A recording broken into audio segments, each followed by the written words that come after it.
Hello दोस्तों, मैं बीजेश कुमार आपका अपने channel NCERT for government exam में स्वागत करता हूं। दोस्तों देखिए 12 फरवरी का एसएससी जीडी का एग्जाम हो गया है। फर्स्ट शिफ्ट का क्वेश्चन देखेंगे दोस्तों कि जो क्वेश्चन एकदम रियल मिले हैं।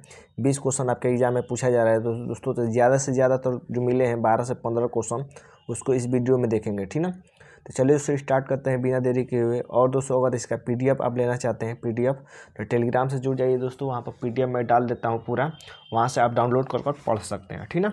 चलिए सो स्टार्ट करते हैं बिना देरी के हुए। और आपका परिवार धीरे धीरे बढ़ रहा है दोस्तों, 3 के होने वाला है। तो और इसको आप शेयर और सब्सक्राइब कीजिए कि और आपका परिवार जल्दी जल्दी बढ़े, ठीक है। तो पहला क्वेश्चन देखते हैं दोस्तों। देखिए पहला क्वेश्चन पूछा गया था कि उस्ताद जाकिर हुसैन का संबंध किस धर्म से था। तो देखिए सो किस धर्म नहीं दोस्तों, किस घराने से था, किस घराने से था दोस्तों डॉक्टर जाकिर हुसैन का संबंध। देखिए सो ये आंसर हो जाएगा पंजाब घराने। पंजाब घराने से संबंधित है दोस्तों डॉक्टर जाकिर हुसैन। बात कर लेते हैं डॉक्टर जाकिर हुसैन के पिता का नाम दोस्तों याद रखिएगा, अल्लाह रखा दोस्तों इनके पिता हैं जो कि प्रसिद्ध हैं। और उस्ताद जाकिर हुसैन के बारे में याद रखिएगा, इनको 1988 में पद्मश्री पुरस्कार मिल चुका है। 2002 में पद्म भूषण मिल चुका है। 2023 में पद्म विभूषण मिल चुका है। ये याद रखिएगा, आने वाले शिफ्ट में पूछ सकता है क्योंकि ये हाल ही में है 2023 वाला, ठीक ना। तो 2023 में पद्म विभूषण मिला है डॉक्टर जाकिर हुसैन को। अगला क्वेश्चन दोस्तों पूछा था कि लाडो लाली लोक कला किस जनजाति द्वारा किया जाता है। तो देखिए सो लाडो लाली लोक कला की बात कर लेते हैं। तो लाडो लाली लोक कला दोस्तों ये संथाल जनजाति यानी संथाली जनजाति के द्वारा दोस्तों ये मनाया जाता है, लाडो लाली लोक कला। अगला क्वेश्चन पूछा था कि बीसीसीआई के पहले अध्यक्ष कौन थे। तो देखिए सो बीसीसीआई के पहले अध्यक्ष की बात कर लेते हैं दोस्तों। तो बीसीसीआई के पहले अध्यक्ष आर.वी. ग्रांट गोवन थे, आर.वी. ग्रांट गोवन। वर्तमान में बीसीसीआई के अध्यक्ष दोस्तों रोजर बिन्नी हैं। कौन है? रोजर बिन्नी वर्तमान में इसके बीसीसीआई के अध्यक्ष हैं। और हाल ही में दोस्तों सचिव किसको बनाया गया है याद रखिएगा, देवजीत सैकिया को बनाया गया है दोस्तों, देवजीत सैकिया, ठीक ना। सैकिया को बनाया गया है दोस्तों बीसीसीआई का सचिव, ठीक है। ये याद रखिएगा, आने वाले शिफ्ट में पूछ सकता है। अगला दोस्तों क्वेश्चन पूछा था कि अशोक के अधिकांश अभिलेख किस भाषा में लिखा गया था। देखिए सो बात कर लेते हैं अशोक के अधिकांश अभिलेख। तो अशोक के अधिकांश अभिलेख दोस्तों प्राकृतिक भाषा में लिखा गया है, ठीक ना। अगर लिपि पूछे दोस्तों कि अशोक के लिपि किस भाषा में है दोस्तों, तो ब्राह्मी लिपि में है, ठीक ना। तो ब्राह्मी लिपि में लिपि इनकी ब्राह्मी है और अभिलेख दोस्तों प्राकृतिक भाषा है। तो दोनों क्वेश्चन आपको याद रख लेना है।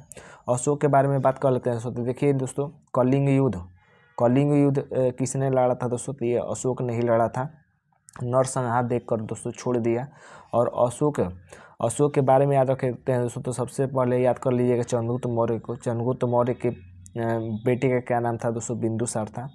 और बिंदुसार के बेटे का क्या नाम था दोस्तों, तो बिंदुसार के बेटे का नाम था अशोक, ठीक ना। तो ये क्रम भी याद रखिएगा, महत्वपूर्ण है ये क्रम भी, ठीक ना। अशोक के कितने शिलालेख हैं दोस्तों, तो 14 शिलालेख हैं। 14 में से 13वां जो शिलालेख है दोस्तों, तो 13वें में कलिंग युद्ध की जानकारी मिलती है। सबसे बड़ा शिलालेख दोस्तों 7वां है। सबसे बड़ा शिलालेख कौन है, 7वां है, याद रखिएगा। अगला देते हैं दोस्तों। देखिए अगला क्वेश्चन पूछा था कि डोमिनिका ने प्रधानमंत्री नरेंद्र मोदी को किस लिए सम्मानित किया था। तो देखिए सो डोमिनिका बात कर लेते हैं। तो दोस्तों सबसे पहले अवार्ड की बात कर लेते हैं दोस्तों। तो डोमिनिका ने प्रधानमंत्री नरेंद्र मोदी को डोमिनिका अवार्ड ऑफ ऑनर दिया है, जो कि डोमिनिका का सर्वोच्च सम्मान है, ठीक ना। क्यों दिया है दोस्तों, तो देखिए यहाँ पर लिखा है कि भारत कोरोना महामारी के दौरान राष्ट्र में उनके योगदान और भारत और डोमिनिका के बीच द्वितीय साझेदारी को बढ़ाने के समर्पण के लिए शीर्ष पुरस्कार दिया है। तो नरेंद्र मोदी ने दोस्तों बहुत योगदान दिया था डोमिनिका को कोरोना के समय, इसलिए डोमिनिका ने इनको अपना सर्वोच्च सम्मान दिया है।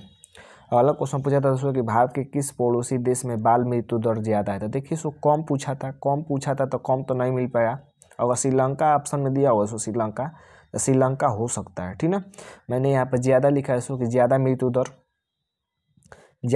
दर किसकी है दोस्तों, बाल मृत्यु दर पड़ोसी राज्यों में। तो पाकिस्तान की सबसे ज़्यादा है बाल मृत्यु दर, ठीक ना। क्यों ज़्यादा है दोस्तों, क्योंकि ज़्यादा बच्चे पैदा करते हैं तो बाल मृत्यु दर ज़्यादा होगा ही पाकिस्तान का। अगला देते हैं दोस्तों। देखिए अगला क्वेश्चन पूछा था कि जीएसटी संविधान के किस संशोधन अधिनियम द्वारा पेश किया गया था। तो देखिए सो जीएसटी की बात कर लेते हैं। GST। तो GST का फुल फॉर्म होता है ग्रॉस, GST का फुल फॉर्म होता है दोस्तों गुड एंड सर्विस टैक्स होता है, गुड एंड सर्विस टैक्स होता है दोस्तों, ये इसका फुल फॉर्म। ये दोस्तों 1 जुलाई 2017 को दोस्तों लागू हुआ था भारत में, ठीक ना। तो ये भी डेट भी याद रख लीजिएगा। और देख लेते हैं GST के बारे में दोस्तों। इसका आंसर हो जाएगा 101वां संविधान संशोधन अधिनियम द्वारा दोस्तों इसको पेश किया गया था। फ्रांस को विश्व में GST का जनक माना जाता है क्योंकि वस्तु और सेवा कर GST लागू करने वाला फ्रांस दुनिया का सबसे पहला देश है। एक बार SSC के एग्जाम में दोस्तों पूछा था कि GST को लागू करने वाला पहला देश कौन है विश्व में, तो ये दोस्तों फ्रांस है, याद रखिएगा। इसने 1954 में ही GST को लागू किया था, 1954 में, जबकि भारत में 2017 में लागू हुआ था, 1 जुलाई 2017। अगला देखते हैं क्वेश्चन। अगला पूछा था कि भारत के राष्ट्रीय सुरक्षा सलाहकार कौन है। तो देखिए भारत के राष्ट्रीय सुरक्षा सलाहकार दोस्तों ये अजीत डोभाल है। देखिए अजीत डोभाल से पहले भी क्वेश्चन पूछ चुका है। एक बार पूछा था दोस्तों कि बांग्लादेश की शेख हसीना जब तख्ता पलट हुआ था तो किसके पास भाग कर आई थी, तो अजीत डोभाल के ही पास भाग कर आई थी दोस्तों। हाल ही में जो 10-11 तारीख को एग्जाम हुआ है उसमें पूछा था, ठीक है। तो अजीत डोभाल से ये दूसरा क्वेश्चन पूछ दिया। फिर देखिए अगला पूछा था कि अनुच्छेद 226 के तहत उच्च न्यायालय कितने प्रकार की रीट जारी करता है। तो देखिए कितने प्रकार की रीट जारी करता है दोस्तों अनुच्छेद 26 के तहत उच्च न्यायालय, तो ये 5 प्रकार की रीट जारी करता है। कौन कौन है? बंदी प्रत्याशीकरण है, परमादेश है, उत्प्रेषण है, प्रतिषेध है, अधिकार परीक्षा है। ये 5 प्रकार की रीट जारी करता है। अगला क्वेश्चन दोस्तों पूछा था कि रोजगार और कृषि पर जोर देने वाली पंचवर्षीय योजना कौन सी थी। देखिए 5वीं पंचवर्षीय योजना के बारे में खूब पूछ रहा है दोस्तों एग्जाम में, बार 5वीं पंचवर्षीय योजना के बारे में पूछ रहा है, ठीक ना। तो रोजगार और कृषि पर जोर देने वाली पंचवर्षीय योजना थी 5वीं। और 5वीं पंचवर्षीय योजना में दोस्तों गरीबी हटाओ का नारा दिया गया था, गरीबी हटाओ का नारा दिया गया था। एक और याद रखिएगा कि आत्मनिर्भर बनाना और तेजी गति से विकास करना किस पंचवर्षीय योजना का उद्देश्य था दोस्तों। तो इसका आंसर हो जाएगा 11वीं पंचवर्षीय योजना का उद्देश्य था आत्मनिर्भर बनाना और तेज गति से विकास करना। ये 2007 से 2012 तक चली थी 11वीं पंचवर्षीय योजना। अगला दोस्तों क्वेश्चन पूछा था कि कौन सी पंचवर्षीय योजना औद्योगिक विकास पर केंद्रित थी। देखिए मैंने कई बार बताया कि उद्योग पर किस पंचवर्षीय योजना का उद्देश्य था दोस्तों जोर दिया गया। तो दूसरी पंचवर्षीय योजना कब से कब तक चली थी, तो 1956 से 61 तक चली थी दोस्तों। हैराल्ड डोमल मॉडल नहीं, पीसी महालनोबिस पढ़ाई थी दोस्तों, पीसी महालनोबिस पढ़ाई थी दूसरी पंचवर्षीय योजना, ठीक ना। अब उद्योग पर जोर दिया गया था।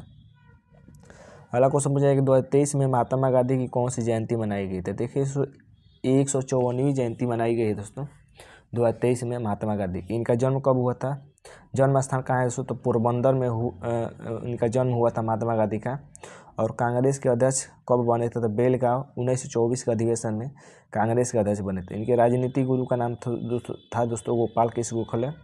और पहली बार सत्याग्रह 1906 में दक्षिण अफ्रीका में किए थे, ठीक ना।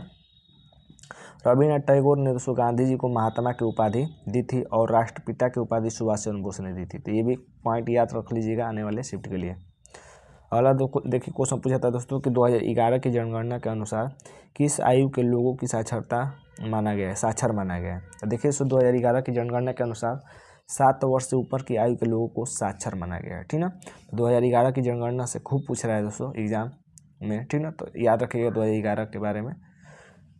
श्री हरि, अगला पूछा था कि श्री हरि नटराज का संबंध किससे है। तो देखिए श्री हरि नटराज का संबंध दोस्तों भारतीय तैराकी से है, भारतीय तैराकी से इनका संबंध है।